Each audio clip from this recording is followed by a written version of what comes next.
Nous sommes avec Jean-Pierre Hierle, sociologue, qui a participé avec nous au Café Popu sur le thème de mai 68. Un nouveau mai 68 est-il possible aujourd'hui? Qu'avez-vous pensé de ce débat qui était très riche? Disons que ça faisait peut-être un petit peu trop ancien combattant, par certains côtés. Je pensais qu'on causerait davantage, disons, des problèmes de l'université et que les étudiants auraient plus l'occasion, disons, de parler de manière peut-être un peu plus précise de leur position par rapport effectivement au problème de la sélection à l'université, qui a été abordé un petit peu, mais très peu. Aujourd'hui, je pense qu'effectivement, à l'université, c'est une sacrée question, parce que simplement, pratiquement, on est à pas loin de 90% de reçus au bac, et donc je crois que c'est 79% d'une classe d'âge qui accède à l'enseignement post-bac.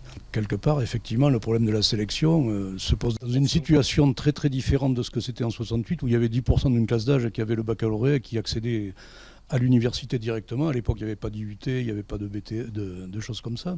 Donc là, aujourd'hui, effectivement, on est dans un système où, de toute façon, à mon sens, que ce soit la loi ORE ou quoi que ce soit d'autre, à un moment, je pensais par exemple que les facultés feraient des examens d'entrée ou se serviraient davantage de la première année, en quelque sorte, pour sélectionner davantage les étudiants.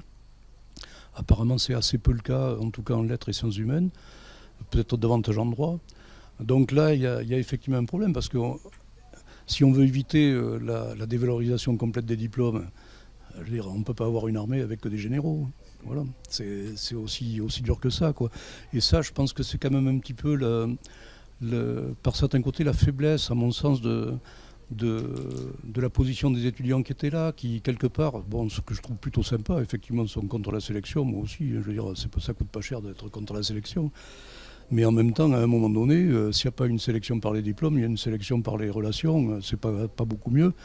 Moi, je sais que je viens d'un milieu popu où si j'avais pas eu de diplôme, j'aurais jamais été enseignant, par exemple. Je veux dire, donc, quelque part, je suis plutôt pour un système où, effectivement, les diplômes conservent une valeur, parce qu'aujourd'hui, ça veut dire il faut aller presque quasiment jusqu'à 7 ans d'études après le bac pour arriver à décrocher quelque chose qui permette de se différencier des autres sur le marché du travail. Cette différence de rapport au diplôme et au travail, c'est ce qui explique aujourd'hui peut-être les difficultés des manifestations à se développer. Le rapport n'est pas forcément le même à l'outil de travail et au travail.